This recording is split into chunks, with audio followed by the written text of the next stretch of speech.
Assalamualaikum warahmatullahi wabarakatuh.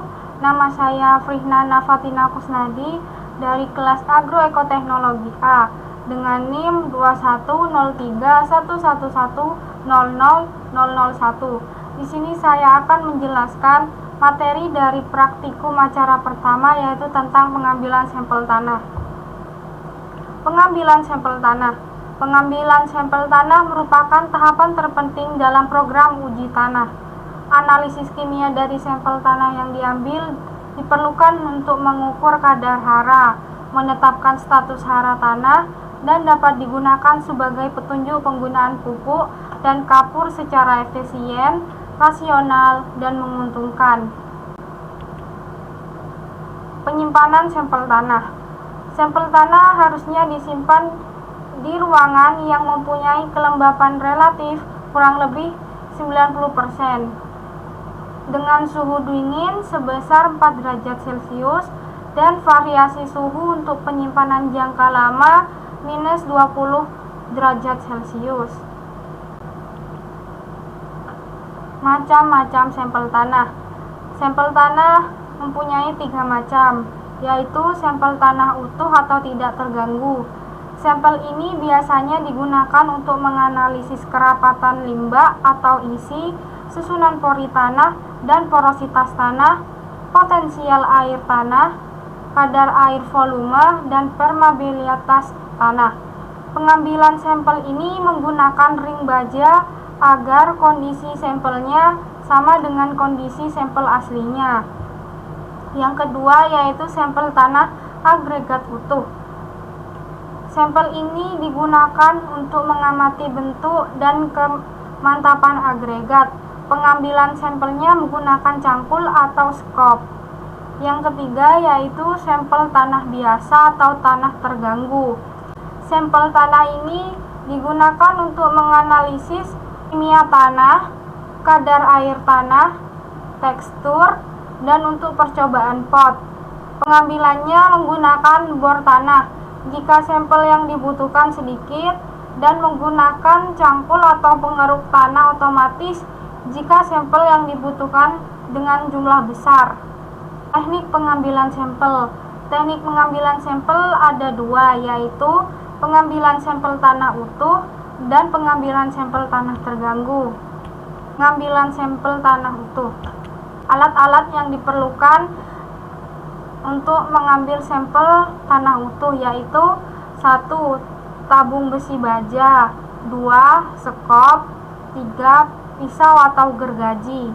Cara kerja pengambilan sampel tanah utuh. Yang pertama, ratakan dan bersihkan lapisan atas tanah yang akan diambil. Kemudian letakkan tabung secara tegak pada lapisan tanah tersebut. Yang kedua, gali tanah di sekeliling tabung menggunakan skop atau pisau. Yang ketiga, iris tanah dengan pisau sampai hampir mendekati tabung. Keempat, tekan tabung sampai 3/4 bagiannya masuk ke dalam tanah. Yang kelima, letakkan tabung lain tepat di atas tabung kedua masuk ke dalam tanah, diperkirakan sekitar 1 cm. Yang keenam, tabung beserta tanah yang ada di dalamnya digali dengan menggunakan skop atau cangkul. Yang ketujuh, pisahkan kedua tabung dengan hati-hati, kemudian potonglah tanah kelebihan yang ada pada bagian atas dan bawah tabung sampai sangat rata agar tidak terjadi penutupan pori tanah.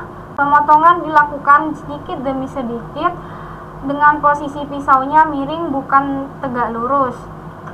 Yang kedelapan, tutuplah tabung dengan menggunakan tutup plastik.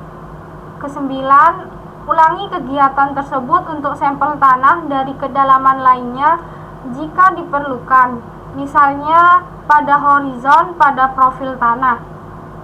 Kesepuluh, pasang label untuk memberi tanda pada sampel tanah.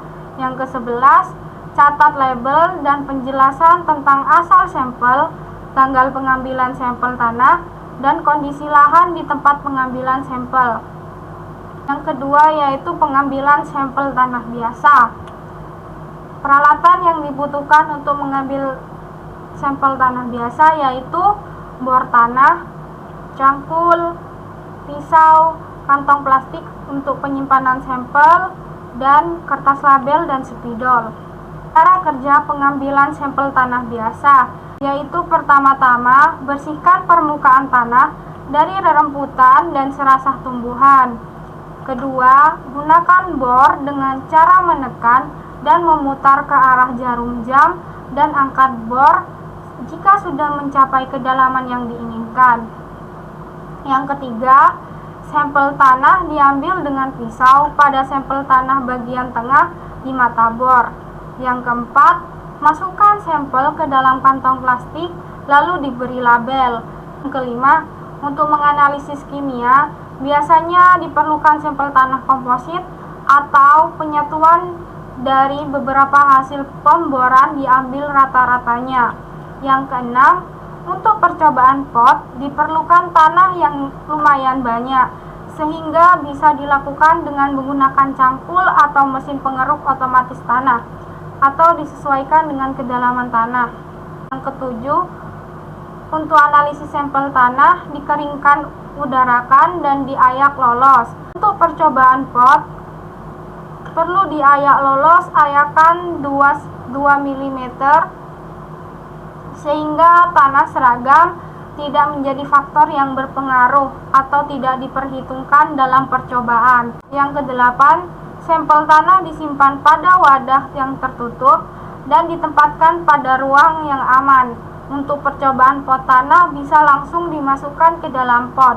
Jika sampel tanah disimpan dulu sebelum percobaan, simpan pada wadah yang gelap yang tertutup sehingga terhindar dari sinar matahari langsung dan percikan air hujan. Sekian penjelasan dari saya, kurang lebihnya saya mohon maaf. Wassalamualaikum warahmatullahi wabarakatuh.